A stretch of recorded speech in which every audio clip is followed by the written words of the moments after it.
기도합니다.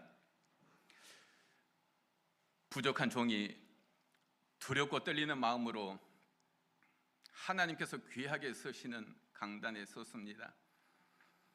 이 시간 성령 하나님 도와주셔서 저희의 사람의 말이 나오지 않도록 저희의 입술을 주장하여 주옵시고, 러시아 선교 현장에서 하나님 깨닫게 해주셨던 말씀들을 나눌 때 주님만 드러나게 해 주옵시고, 오늘 말씀을 듣는 모든 성도님들에게 주님을 만나는, 주님을 보게 하는 축복이 있게 하여 주옵소서.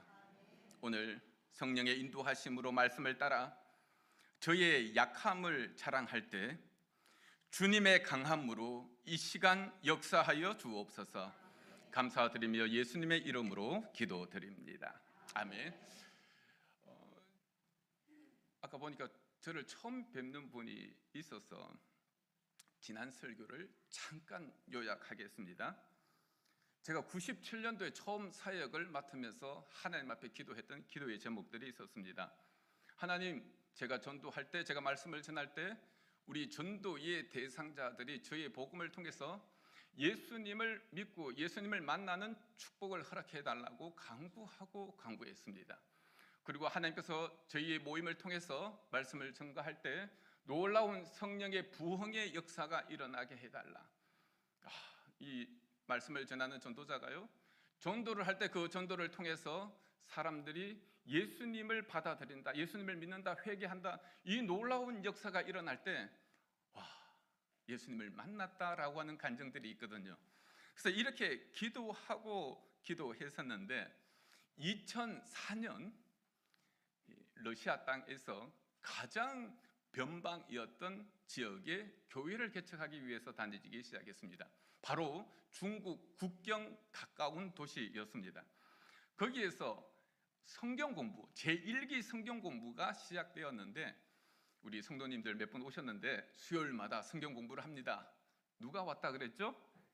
그 마을에서 가장 낮은 장애인 여자친구 한 명이 등록을 해서 수요일마다 그 친구를 위해서 성경 공부 25주 과정을 가르쳤습니다. 한참 공부를 하고 있는데 그 친구가 저희 어머니가 아픕니다, 기도해 주세요 라고 해서 그 소리가 성령님이 저를 움직이는 소리라고 듣고 그 친구 따라 그 집에 가서, 그 친구 이름이 따냐입니다. 이 따냐 어머니에게 복음을 전했는데 어떤 역사가 일어났다고요? 놀라운 구원의 역사가 일어났다고요. 예수님을 믿으세요 라고 했는데 그 죽어가는 어머니가 울면서 회개하면서 예수님을 영접하는 이러한 놀라운 역사를 경험하게 되었습니다. 기억나시죠? 아멘. 기억나야 됩니다. 한 달밖에 안 됐습니다. 자, 그 후 이 따냐라고 하는 이 친구가 저희의 손을 잡고 자기 친구들을 소개하기 시작했습니다. 이 따냐는 어린 여자친구였는데요, 바보처럼 어리숙합니다. 말도 제대로 못합니다. 어떨 때는 정신을 잃기도 합니다. 그런데 마음이 천사처럼 착합니다. 어르신들이 필요할 때마다 이 따냐 친구에게 전화를 합니다. 빵이 필요해, 빵 좀 사줘. 그러면 이 친구가 막 즐겁게 뛰어가서 빵을 사드립니다. 어르신들이 약이 필요하면 이 친구에게 전화합니다. 약 좀 사줘. 그러면 이 친구는 기쁜 마음으로 어르신들에게 약을 사줍니다. 관리비를 내고 세금을 내고, 이 동네 어르신들, 어려운 어르신들, 누워 계시는 어르신들의 친구가 되어 주었습니다. 이 친구가 저를 데리고 자기 친구들을 소개하는데 이 동네 어르신들인 거예요. 그리고 다 자기 어머니처럼 고천국에 가실 분들이에요. 그때부터 제가 따냐 어머니에게 주셨던 그 메시지를 제가 받았기 때문에, 하나님, 낮은 곳으로 내려가겠습니다, 순종하겠습니다, 아멘. 저는 높은 곳을, 다른 분이 앉아 계시네. 저는 마음이 높은 곳을 올라가는 걸 좋아한다 그랬죠. 젊은 사람을 좋아하고 강한 것을 좋아하고 멋진 것을 좋아하는 사람인데, 하나님께서 제 마음에 낮은 곳을 내려가라라고 하는 그 메시지를 두고 계속해서 그 친구와 함께 다니기 시작했습니다. 그 친구는 그 시골 전도에 가교 역할을 했고, 만나는 어르신들마다 말씀을 전했을 때 하나님께서 전도의 문을 열어주셨습니다. 아멘. 너무너무 불쌍했습니다. 사회로부터 버림받았습니다. 가족으로부터 버림받았습니다. 너무 외롭게 혼자서 오직 전화한다라고 하면 이 딴 친구 하나 정도 와서 오면 자기들의 가슴 속에 있는 아픔들을 이 아무것도 모르는 어린 이 아이에게 다 하소연하는 거예요. 그런데 그 당시까지 좀 젊었습니다. 젊은 선교사가 매주 시간을 정해놓고 집을 방문하고 예배를 드리니까 너무너무 좋아하시는 거예요. 그런데 이분들이 어떤 분은 7일 만에 돌아가시는 분이 있고, 어떤 분들은 한 달 후에 돌아가시는 분들이 있고, 길게는 3년 동안 저희의 신방과 기도를 받은 분들이 있습니다.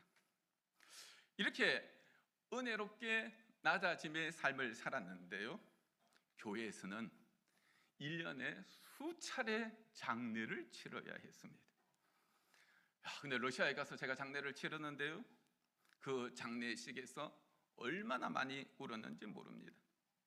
하나님, 어떻게 제가 러시아 땅에 와서 당신의 택한 백성에게 복음을 전하고 그 택한 백성의 예수님을 믿고 천국 가는 이 환송 예배에 어떻게 저 같은 죄인이 그 예배를 인도할 수 있습니까? 와, 너무 감격스럽더라고요. 그래서 울면서 하나님 앞에 감사하며 장례를 치루었습니다. 장례에 동네의 어르신들과 많은 사람들이 그 장례에 참석을 했고, 장례가 마치니까 그 다음 주에 이 돌아가신 어르신들의 친구분들이 교회에 오기 시작합니다. 그리고 제 손을 잡습니다. 지난주에 내 친구가 장례를 치루었는데, 목사님, 내가 죽으면 똑같이 그렇게 장례를 치러주세요. 그런 장례를 처음 봤습니다 하면서 장례를 부탁하는 거예요. 그리고 그 장례에 왔던 가족들이 교회에 오기 시작합니다. 목사님, 너무너무 감사합니다. 저희 부모님들 이렇게 마지막 예배를 잘 들어주셔서 천국 갈 수 있도록 도와주셔서 감사합니다 라고 교회에 오기 시작합니다. 낮은 곳에 은혜가 있더라고요. 아멘. 낮은 곳에 예수님이 계시더라고요. 그렇게 몇 년 동안 열심히 낮은 곳을 다니면서 그 친구와 함께 전도하고 예배드리고 말씀을 가르쳤습니다. 교회가 어떻게 됐을까요? 부흥했습니다. 성장했습니다. 놀라운 부흥들이 일어났습니다. 이렇게 복음을 위해서 우리가 낮아섰을 때, 하나님 앞에 헌신했을 때, 그 결과 이 선교사에게 무엇이 찾아왔을까요? 어려운 질문이죠. 저는 이렇게 하나님 앞에 낮아지고 하나님 앞에 헌신하고 봉사하면 하나님께서 저에게 큰 영광을 주실 것이다 라고 하는 기대가 있었습니다. 저에게 영육간의 강건함을 허락해 주실 것이다 라고 하는 기대가 있었습니다. 그런데 오늘 말씀 12장 10절 말씀 우리 같이 한번 읽어봅니다. 그러므로 시작.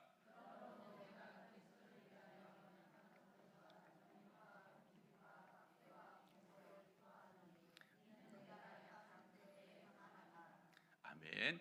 자, 이렇게 예수님을 위해서 헌신하고 낮아지면 세상의 영광과 부귀가 찾아옵니까? 아니면 바울은 뭐라고 말합니까? 핍박과 고난과 시련과 고난이 찾아온다라고 말하고 있습니다. 그리고 우리 오늘 읽지는 않았는데요, 고린도 후서 11장 23절과 30절 말씀해 보면 바울이 예수님을 위해서 어떤 고난을 겪었는지 하나하나 내가 어떤 수고를 했다, 어떤 고통을 당했다, 어떤 아픔이 있었다, 어떤 박해가 있었다, 하나하나 다 기록하고 있습니다. 이렇게 하나님의 명령에 의해서 낮아지고 사랑하고 헌신했는데 저희에게도 하나님께서 정말 있을 수 없는 이런 환난과 어려움들이 찾아오기 시작합니다. 이 고린도 후서 말씀인데요, 이 고린도 후서는 고린도 성도들에게 두 번째 하는 편지입니다. 고린도전서 첫 번째 편지를 보면 고린도전서 2장 3절에 이런 이야기가 있습니다. 바울의 고백입니다.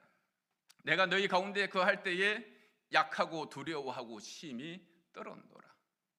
참, 우리는 이 모습은 바울의 모습이 아닙니다. 바울이 무서워서 덜덜덜덜 떨었답니다. 어디에 있었을 때? 고린도 교회에 있었을 때. 바울은 1차 전도를 할 때 얼마나 강한 모습을 많이 보였는지 모릅니다. 어떠한 핍박이 찾아와도 재판장 앞에서도 재판장에게 전도를 했습니다. 그래서 재판장이 놀랐습니다. 나는 너를 재판하는 사람이야. 그런데 어떻게 나에게 전도하고 있어? 너 제정신이야? 라고 할 만큼 재판받는데 그 재판 앞에서도 당대하게 힘있게 두렵고 떨리는 것은 이 바울의 이미지가 아닙니다. 바울이 고린도 교회에 있었을 때에는 두렵고 떨려서 벌벌벌 떨었다라고 고백합니다. 1차 전도 여행은 바울이 잘 알고 있는 소아시아 전도 지역을 전도를 했습니다. 그러나 하나님께서는 2차 전도에 배를 타고 에게를 지나가서 서쪽으로 가도록 했습니다. 그 서쪽은 마게도냐, 지금 유럽 지역입니다. 이 에게헤라라고 하는 바다를 건너가면 유럽이 되고 거기에서 건너오면 아시아가 됩니다. 1차 전도는 아시아 지역에서 전도를 했습니다. 바울은 아시아 지역에서 태어나서 아시아 지역에서 살았기 때문에 그 아시아 지역을 너무나 잘 알고 있었습니다. 그러므로 전혀 모르는 땅 마게도니아로 들어가는 것은 그에게는 아주 두려운 땅이었습니다. 모르기 때문에요. 처음 갔던 빌립보 지역에 갔을 때 그는 어디서 기도해야 될지도 몰랐습니다. 1차 전도는 이런 일이 없었습니다. 왜? 회당과 자기를 도와주는 사람들을 다 알고 있었기 때문입니다. 하나님께서 빌립보에서 루디아를 만나게 해서 놀라운 은혜의 역사가 있었고, 데살로니가 가서도 하나님의 역사가 있었고, 그 다음 베레아를 거쳐 에덴을 거쳐 고린도까지 갑니다. 그런데 데살로니가 지역에서 어떤 일이 있었는가? 데살로니가에서 놀라운 하나님의 은혜와 부흥의 역사가 있었을 때 데살로니가에 있던 그 유대인들이 이 바울을 잡아서 죽여야 된다. 이 사람은 이단이다. 그리고 베레아에 갔을 때 이 데살로니가 사람들이 베레아로 찾아왔습니다. 그러니까 바울이 어떻게 했습니까? 지금 이 전도팀과 함께 움직이게 되면 잡히게 된다. 혼자 떠나겠다. 혼자 아덴으로 갑니다. 그리고 혼자 고린도로 내려갑니다. 혼자 고린도에 갔던 바울은 어떻게 되었다고요? 두려움이라고 하는 병이 바울에게 들어왔다고요. 우리 엘리야도 보면 참 멋진 선지자였습니다. 그러나 이 아합과의 전쟁에서 승리했던 이 엘리야가 쓰러지는 모습을 보게 됩니다. 두렵고 약해서 덜덜덜 떠는 모습이 엘리야에게도 보입니다. 이세벨이 화가 나서 오늘 엘리야 너를 죽이겠다라고 이 말 한마디에 엘리야도 무서워서 이 유다 땅을 벗어나 저 광야로 도망가게 됩니다. 그래서 엘리야가 그때 이런 고백을 하죠. 하나님 여호와여 나를 죽여주세요. 이야, 정말 이 하나님의 종들에게서는 일어나서는 안 될 이야기입니다. 어떻게 보면 우울증이죠. 탈진 가운데 있습니다. 두려움 가운데 있습니다. 이 바울 또한 하나님의 일을 위해서, 예수님을 위해서, 복음을 위해서 낮아지고 헌신하고 내려갔을 때 바울에게 찾아오는 것은 이 세상의 영광이 아니라 핍박이 찾아왔고, 그 핍박을 통해서 바울은 약함이 바울에게 찾아왔습니다. 저에게도 선교를 시작하면서 그 시골에서 친구들과 그 친구와 함께 낮아지고 교회를 개척했을 때 많은 박해들이 찾아왔고 많은 어려움들이 찾아왔고, 그 박해와 어려움 속에서 저도 약해지고 약해졌습니다. 이 두려움이라고 하는 병이 들어오고요, 가슴이 두근거리고 불안하고, 또 어떨 때는 숨을 쉴 힘도 없고요, 무기력증이 찾아오고 귀에 매미 소리, 매매매 이명이 들리기 시작하고, 어지럼증이 찾아오고 난청이 찾아오고 여러 가지 어려운 일들이 찾아오기 시작했습니다.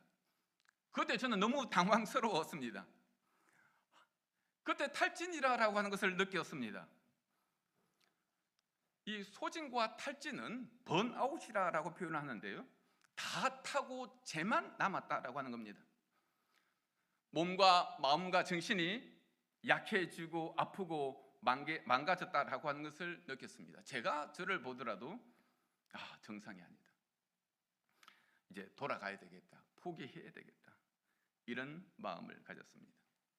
우리 김 지사님, 이제 어려운 질문이 나올 때가 되었습니다. 딱 이게 저희의 질문은 OX입니다. 50%입니다. 그러니까 잘하면 맞출 수 있습니다. 여러분, 내가 강할 때 순종하는 것이 쉬울까요? 아니면 내가 약할 때 하나님의 사명에 순종하는 것이 쉬울까요? 네, 맞습니다. 박수. 이 박수는 졸음 방지용입니다. 떡을 드셨죠? 와, 사모님, 제가 제발 떡 오늘 나오면 안 됩니다라고 부탁을 드렸는데 떡 나왔죠. 점심 큰일 났습니다.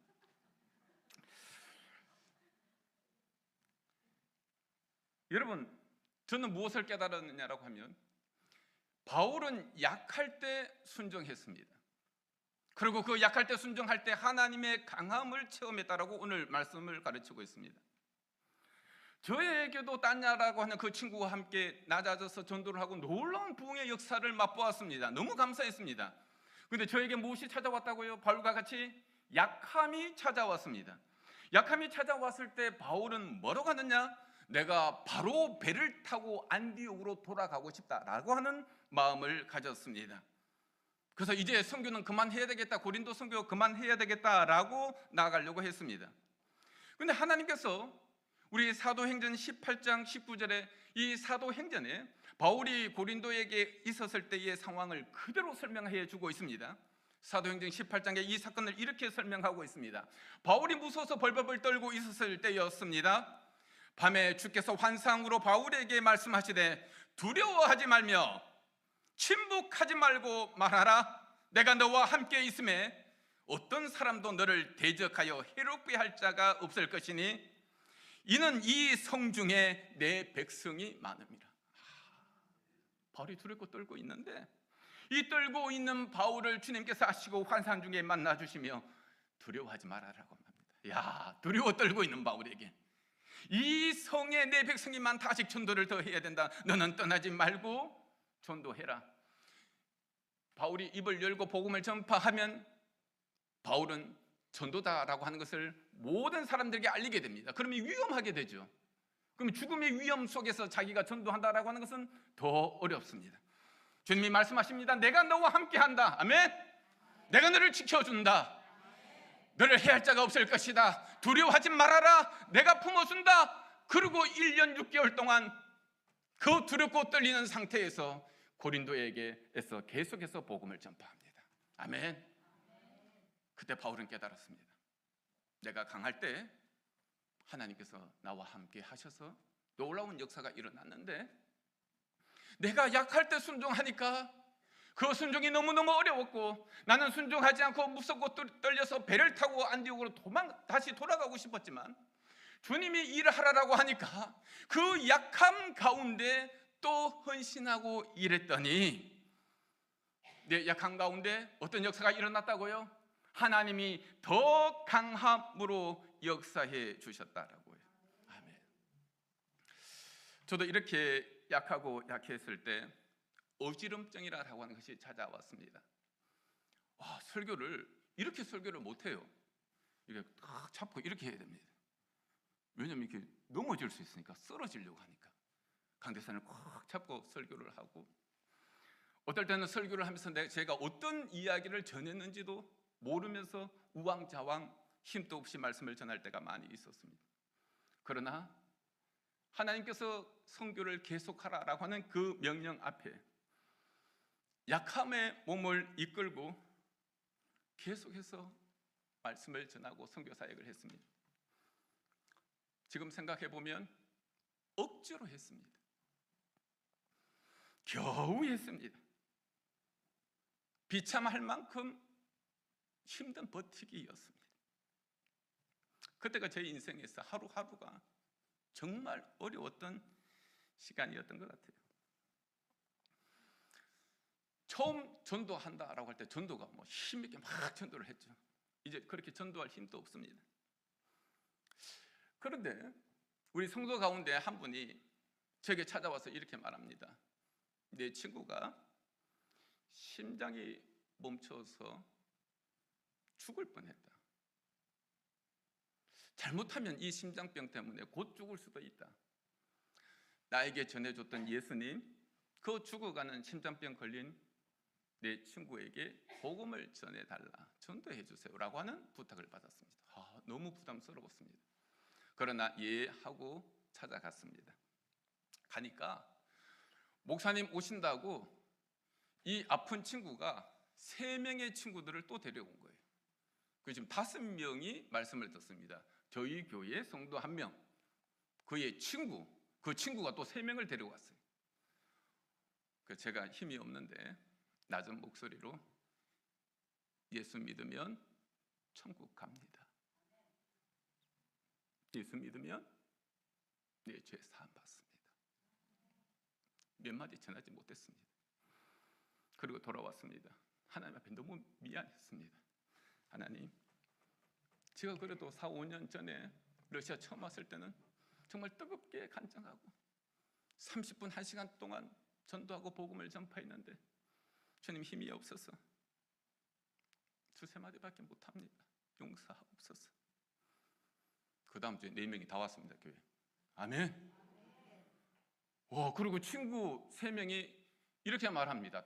각각 다 내 자녀들이 벌써 30이 되었고 결혼을 했는데 내 아들과 내 며느리에게 똑같은 이야기를 똑같이 해달라는 겁니다. 내 딸과 내 사위가 있는데 똑같이 해달라.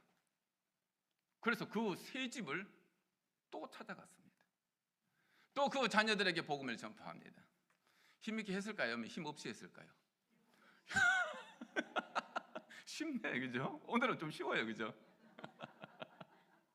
힘없이 예수 믿어야 됩니다. 개미 소리처럼 내가 곧 죽을 것 같아요. 자식들이 그 다음 주 다 나옵니다. 아멘. 그리고 그 자식들이 말합니다. 목사님, 똑같이 내 친구에게 또 전해주세요. 더하지도 말고 빼지도 말고 똑같이. 그 다음 주에 또 친구들을 만났습니다. 젊은 친구들이었습니다. 전도했습니다. 그 다음 주 왔을까 안 왔을까요? 당연히 왔죠. 아멘. 그 친구가 왔습니다. 그 친구가 사는 얘기가 우리 엄마가 지금 뇌출혈에 걸려서 지금 중풍에 오랫동안 집에 누워 계십니다. 곧 돌아가실 것 같아요. 목사님, 똑같이 내게 말씀해 주셨던 그 이야기, 생명의 이야기, 천국 갈 수 있는 이야기, 내 영혼을 살리는 이야기, 내 부모님에게 해주세요. 그 집에 찾아갔습니다. 중풍에 걸린 어머니가 또 돌아가실 때가 됐더라고요. 복음을 전했습니다. 놀라운 하나님의 역사들이 일어났습니다. 아멘. 약할 때 순종하는 것이요, 얼마나 어렵다라고 하는 것을 제가 정말 뼈저리게 느꼈으며, 그 말씀을 보면서 이 바울의 이 고백, 약할 때 강함 되신다라고 하는 것이, 이것이 어떤 고백인지를 그때 깨닫게 되었습니다. 저와 여러분 기억할 수 있기를 바랍니다. 하나님께서는 우리를 낮아져라, 헌신하라, 희생하라. 그러면 우리에게 무엇이 찾아온다고요? 핍박과 환난이 찾아온다고요. 그 핍박과 환난, 그 영적인 전투가 끊임없이 많음을 저와 여러분이 기억할 수 있기를 바랍니다. 그런데 그 핍박 가운데 우리는 강해지는 것이 아니라 약해집니다. 그때 제가 하나님 앞에 한 가지 배운 게 있습니다. 바울은 자기의 약함을 숨겨라 그래요, 자랑하라 그래요? 오늘 본문 읽어봤습니다. 숨겨라 그래요, 자랑하라 그래요? 제가 지금 김 집사님을 보면서 지금 힘있게 하면 큰 소리로 대답하셔야 되는데, 자, 마음을 가다듬고, 자, 숨기라 그래요? 약함을 자랑하라 그래요? 아이고, 안 들려요. 자, 자랑하라고 그랬습니다. 와, 저는 저희의 약함을 드러내는 것을 싫어했습니다. 여러분, 이 세상에는요, 누가 잡아먹히죠? 우리 텔레비를 보면 이 무서운 이 호랑이 사자들이 누구를 잡아먹습니까? 약한 사람. 약한 게 드러나면 공격이 들어옵니다. 그럼 어떻게 돼요? 죽습니다. 이 세상에서 약함이 드러나면 이 세상 조직에서 우리는 어떻게 되죠? 쫓겨납니다. 그래서 절대로 우리의 약함을 드러내면 안 됩니다. 그죠? 꽁꽁히 숨겨야 됩니다. 그래서 우리 이 세상에 살아남을 수 있어요. 드러나는 순간 죽어요. 그런데 바울은 어떻게 한다고요? 자랑. 아멘. 이 말씀에 제가 은혜를 받은 거예요. 나의 약함을 자랑해야 되는구나. 그래서 약함을 자랑하기 시작했습니다. 자랑한다라고 하는 것은 어떤 의미일까요? 제 주위의 모든 사람들에게 저희의 아픔을 이야기하면서 이 선교사가 약합니다. 기도해 주세요. 도와주세요. 제 힘으로 이겨나갈 수가 없습니다. 여러분들의 기도가 필요합니다. 와, 그때부터 하나님께서 누구를 붙여주셨을까요? 기도의 동력자를 붙어주기 시작합니다. 누가 저의 기도의 동력자가 되어 주었을까요? 우리 교회 성도들이었습니다. 그들이 집사로 성장하고 권사로 성장하기 시작했습니다. 저의 모든 약함을 그들은 다 알고 있습니다. 그들에게 기도 부탁하고 내가 지금 약하다, 떨리고 있다, 도와주세요 라고 기도하니까 그때부터 하나님께서 협력해서 일하시는 놀라운 하나님의 역사가 또 일어나기 시작하는 거예요. 야, 저는 하나님 앞에 헌신하고 약함을 주셨을 때 그때 사실 그것을 받아들이기가 너무 어려웠습니다. 30의 나이로 강함으로 러시아에 들어갔다가 러시아에서 교회를 3개쯤 개척을 했을 때 하루를 견딜 힘이 없을 만큼 약해진 저의 모습을 보면서 물론 교회는 성장하고 부흥이 있었습니다. 하나님, 이 모습은 너무 처량합니다. 저의 모습을 제가 인정할 수가 없습니다. 받아들일 수 없습니다. 어떻게 나를 이렇게 강하게 만들어 주시지 않고 이걸 견딜 수 없을 만큼 약하게 만들어 주었습니까?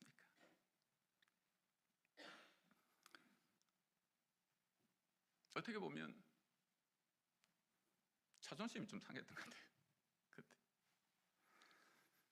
다른 동료들 앞에 좀 부끄러웠던 것 같아요. 약함을 자랑하면서도 하나님 왜 나에게 이런,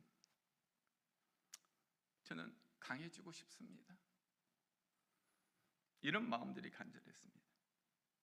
그때 하나님께서 오늘 우리가 읽었던 이 말씀을 허락해 주었습니다.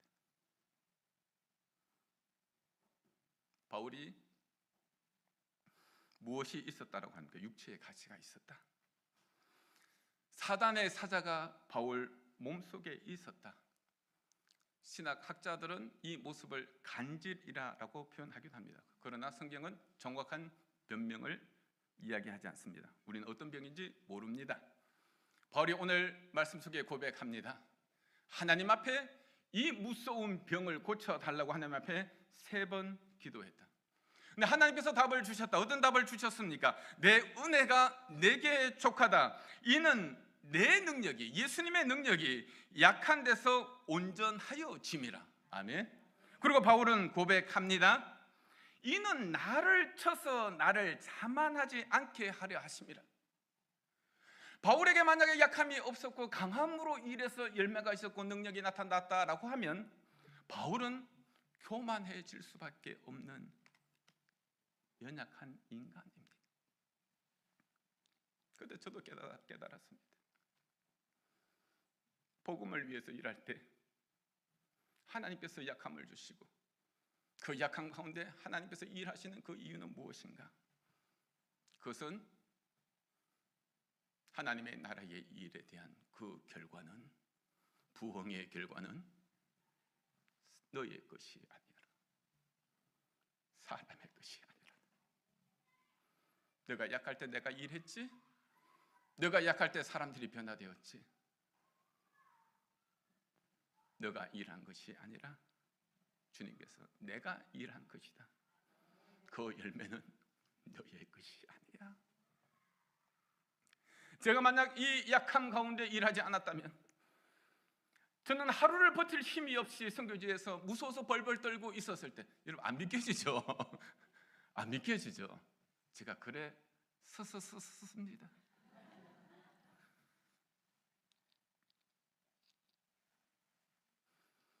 그때 하나님께서 이 말씀을 통해서 만약 약함이 없었다면, 바울이 그 약함이 없었다면 바울이 자고하고 교만했듯이 너 또한 너의 마음속에 교만이라고 하는 죄성이 남아있기 때문에 너를 교만하지 않기 위해서, 그 열매를 너의 것이다 라고 너가 욕심을 갖게 하지 않기 위해서 내가 너에게 약함을 허락했고 그 약함 속에 내가 일했다라고 이 말씀으로 답을 찾았습니다.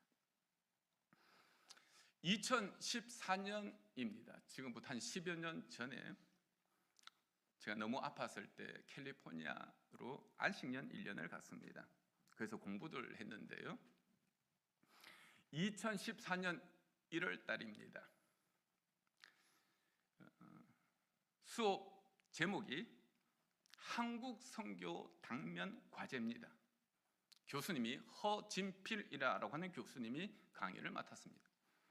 근데 이 교수님이 강의 시간에 오지 않고 박기호 교수님이라고 하는 다른 분이 그 시간을 대체했습니다.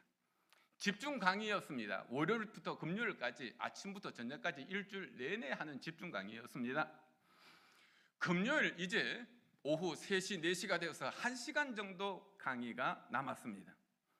근데 이 박기호 교수님이, 허진필 교수님이 마지막으로 와서 1시간 강의를 하겠다고 허진필 교수님을 모시고 왔습니다. 그 교수님은 암투병으로 병원에서 치료를 받고 계시다가 미국 병원에서 더 이상 치료할 수 없습니다. 이제 집에서 천국 갈 길을 준비하세요라고 퇴원 조치를 받아서 그날 금요일 휠체어를 타고 복수가 가득 찬 채로 그 1시간 자기의 강의 마지막 1시간을 채우기 위해서 찾아왔습니다. 너무 약한 모습이었습니다. 초라한 모습이었습니다. 병원에서 왔기 때문에 강의가 준비되어 있지도 않았습니다. 거의 1시간 즉석 강의였습니다. 머리는 병원에서 누워서 와서 완전히 헝클어진 얼굴이었습니다. 제가 장례를 많이 치러봤기 때문에 돌아가시는 분들 얼굴을 보면 압니다. 얼굴이 완전히 흑색깔입니다. 하얗습니다. 혈기가 하나도 없습니다. 복수가 차오르면 이제 얼마 견디지 못합니다. 그의 인생 마지막 교수로서의 마지막 1시간 강의를 하기 위해서 병원에서 퇴원하자마자 휠체어를 타고 강단에 섰습니다. 그렇게 약한 모습으로 1시간 강의를 마쳤습니다. 모든 강의를 마쳤을 때 박기호 교수님이, 저희 후배들이 다 선교사였는데요, 하나님 앞에 같이 기도하자. 치료에 하나님께서 우리의 기도를 들으시고 내 사랑하는 후배 고쳐주실 수도 있다. 같이 뜨겁게 한번 기도하자. 그 모여있던 선교사들이 그 교수님과 함께 허진필 교수님이라고 하는 이분을 위해서 기도했습니다. 박기호 교수님이 말합니다. 이분은 필리핀의 내 후배 선교사였다. 얼마나 신실했는지. 아무도 가지 않은 필리핀 그 외진 섬 오지에 들어가서 미전도 민족들을 위해서 10년 동안 헌신하다가 이렇게 무서운 병에 걸려서 치료하러 다시 미국 땅에 들어왔다. 내 사랑하는 후배, 하나님께서 살려줬으면 좋겠다. 10년 동안 필리핀에서 그렇게 고생했는데 하나님 살려주세요. 야, 정말 뜨겁게 하나님 앞에 기도했습니다. 하나님 살려주세요. 과목이 한국 선교 당면 과제입니다. 하나님 앞에 기도할 때 하나님이 제게 이런 마음을 주었습니다. 내 사랑하는 종들, 내 사랑하는 형제가 이국만리 타향살이를 하면서 복음을 전파하기 위해서 나아가는데, 너 알고 있지? 오지에 가서 10년만 그곳에서 낮아지는 삶을 살면 저렇게 다 죽는다. 너 알지? 라고 하는 마음을 주시는 거예요.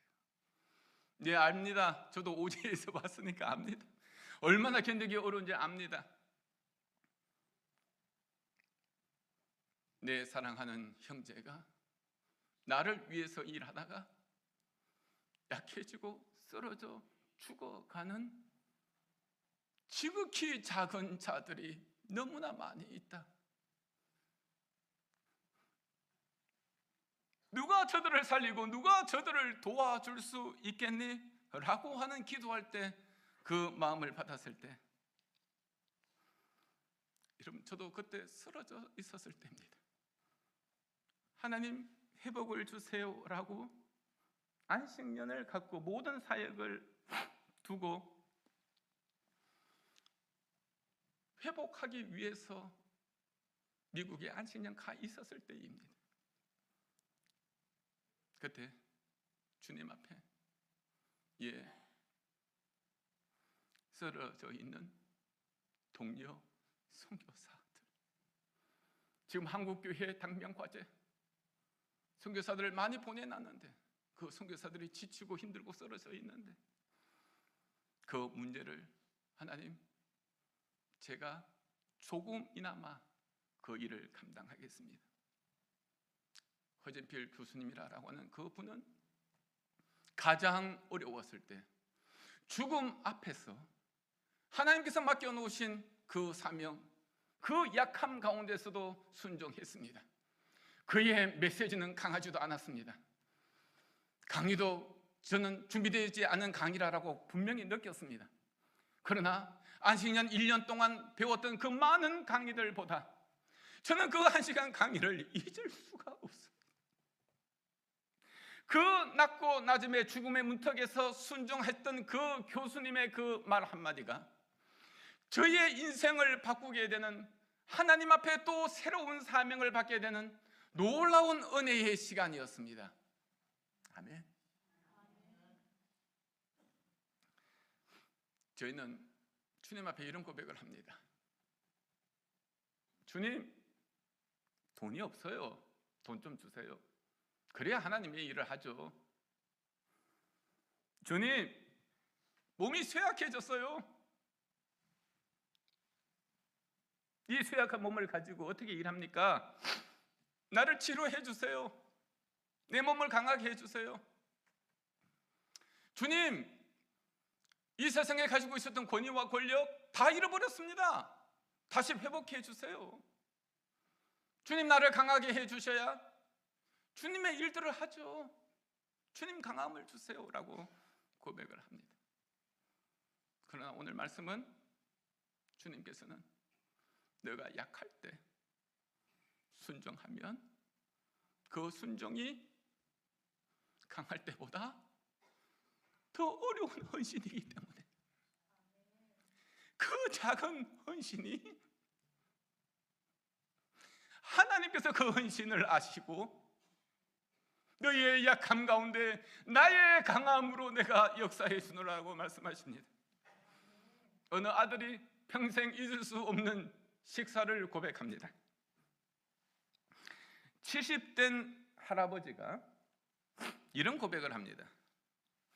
자기의 평생 가운데 나를 바꾼 식사가 있었는데 내 어머니 90 넘은 내 노모가 죽기 전에 자기를 불렀답니다.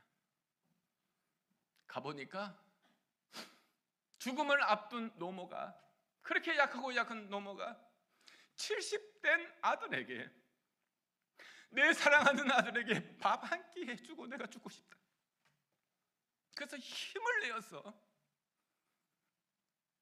밥을 차리고 해놨던 김치를 꺼내고 아들이 좋아하는 김을 한 장 굽고 아들이 좋아하는 멸치볶음 하나 하고 아들이 좋아하는 된장국 하나 끓여서, 아들아 내가 너를 사랑한다. 융숭한 식사는 내가 너에게 해줄 힘은 없다. 그러나 내가 마지막 죽기 이전 너에게 해줄 수 있는 마지막 찬이란다. 아들아 내가 너를 사랑한다. 아들이 그 된장국을 먹는데 너무 짜서 먹을 수가 없었답니다. 멸치가 너무너무 달아서 먹을 수가 없었답니다. 밥이 설 익었답니다. 그러나 이 70된 아들은 이런 간증을 합니다. 내 생애 가장 맛있는 밥이었다고. 내 생애 잊을 수 없는 식사였다고 이렇게 고백합니다. 엄마가 70년 동안 나를 위해서 밥을 해줬는데 마지막 그 식사가 나의 사랑하는 엄마가 정말 나를 사랑했구나 라고 하는 것을 깨닫는 한 끼였다라고 고백합니다. 그러면서 그 어머니에게 받은 그 사랑, 나도 내 자녀에게, 내 이웃에게 그렇게 마지막까지 희생하고 낮아지고 헌신하고 사랑을 나누어야 되겠다라고 고백합니다.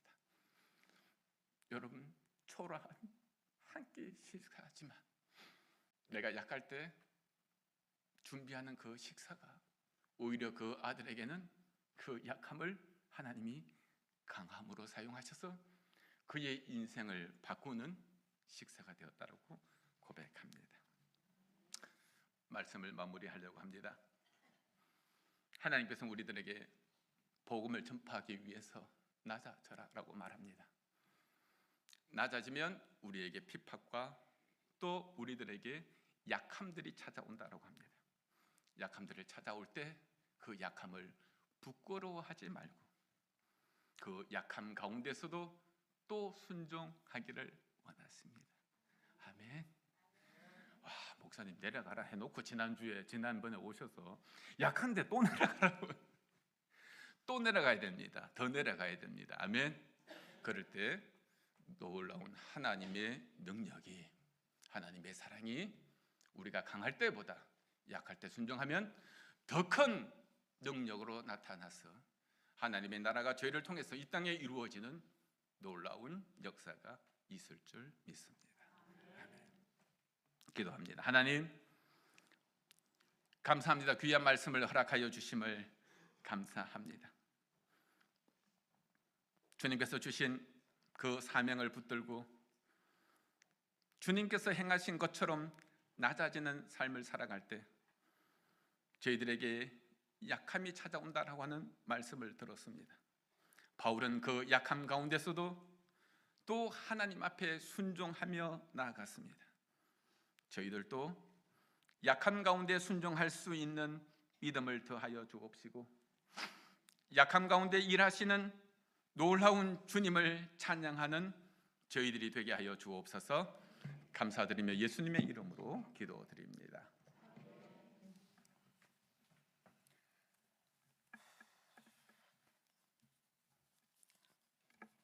자, 은혜 많이 받으셨죠?